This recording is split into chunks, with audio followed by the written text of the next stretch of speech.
Good morning, everyone. Boker Tov. Someone said to me that, President Trump is planning on building a golf course in Iran. He already has the first 3 holes. You see, in golf, the goal is to get a hole-in-one. But what we witnessed is the holy one. What we witnessed is the reflection of this week's Torah portion in current events. You see, this week's Torah portion is about Korach and his rebellion against Moses. But by rebelling against Moses, he wasn't just rebelling against Moshe. He was rebelling against God, who chose and designated Moshe as the leader of the generation. And what does God do in this week's Torah portion? The earth opens itself up, creates a big hole, and swallows up Korach and his people.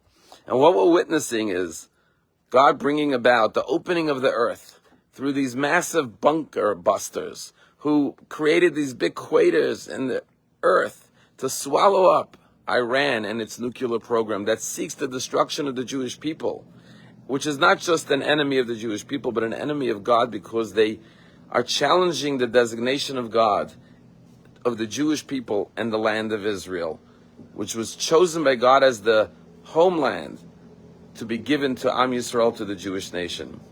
I am here in the Blue Ridge Mountains, and as you can see, the beautiful mountains. And when you look at mountains, what does it remind you of? It reminds you of what King David says. I lift my eyes to the mountains. From where will my help come? My help comes from God, maker, creator of heaven and earth. As a Jewish people, unlike Korach, who descended into the earth, into the big hole that God created, and like the Iranian people and their evil regime that is being swallowed up in the earth alive, just like this week's Torah portion of Korach, right before our eyes, we as a Jewish people lift our eyes to the mountains. But even above the mountains, we lift our eyes to God in heaven. And that's why what's fascinating about this war is that it's primarily not a ground war. It's a war being fought in the skies. The Jewish people, not just around the world, but in Israel, are mostly sheltering in place in the bomb shelter, staying close to home, because the war is being fought in the skies. And so everyone's eyes are lifted towards the heavens, watching the jets, the Israeli fighter jets going over Iran, carrying out their missions, flying to Iran 1,000 miles away, and then coming back from another successful mission and another successful mission. And at the same time, unfortunately, watching the ballistic missiles coming in from Iran. But as we do that, we're looking above the missiles and above the jets to the heaven above, to Hashem, and saying, Hashem, we know you're watching over the Jewish people. You are creating miracles right before our very eyes.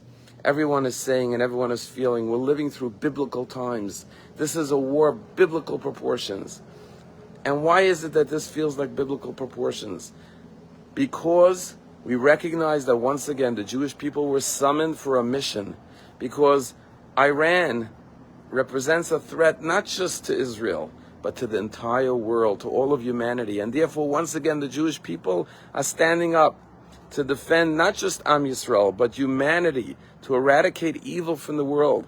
And that's why this feels like, and it is, a war of biblical proportions, because it's not just an existential threat to Israel like the war against Hamas, but the war with Iran is sheltering and protecting the entire world. And this is what the Jewish people, time and again, are chosen to do.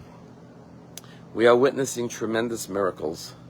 And the miracles of this generation are no less, not just than the miracles in 1967 or the miracles of 1948, but of biblical proportions, miracles that our ancestors saw, of the splitting of the sea, of the 10 plagues. And amazingly, what is the name that the United States gave to this strike against Iran? The Operation Midnight Hammer. Where does that name come from? It is the name of Makat Bechoret, the final plague that God brought upon Egypt, the killing of the firstborn. What did God say? At the middle of the night, B'chatzi halayla, at the strike of midnight, God says, I will kill all the firstborn in Egypt.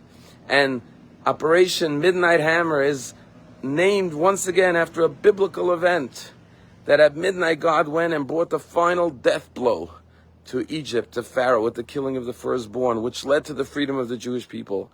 So too, this final blow of the destruction of the nuclear plants of Iran is once again the midnight hammer, the final plague that will bring the ultimate downfall of Iran.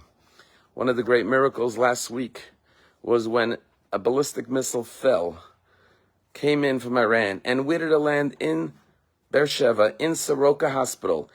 And it hit the one building in the hospital that had just been evacuated that day, the surgical unit, where there were patients recovering from surgeries. And who knows how many, God forbid, casualties there could have been. Had that building not be emptied that very day, God put into the mind of the staff to evacuate that building.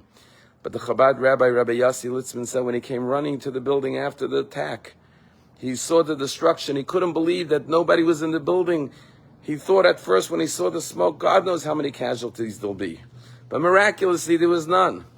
But then he said, what many people don't know is that had that missile gone a few feet to the right, the building right next to it is the maternity ward, where new mothers and babies are sitting in their beds. And God forbid, if it would have been just a few feet away, that ward had not been evacuated.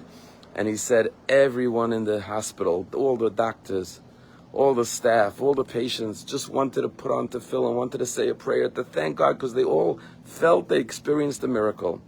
And he said he had been to the hospital just a week earlier, and there was a Israeli man there by the name of Oren in a hospital bed. He wouldn't put on tefillin. He said, I'm not religious, I don't want to put on tefillin. But that Israeli man came running to the rabbi and said, please put on tefillin with me, say Shema. I want to thank God that I'm alive because the window of my room blew open because of the blast. The window came out of the wall, but thank God the glass didn't shatter. It didn't spray over the room. I was saved. I want to thank Hashem.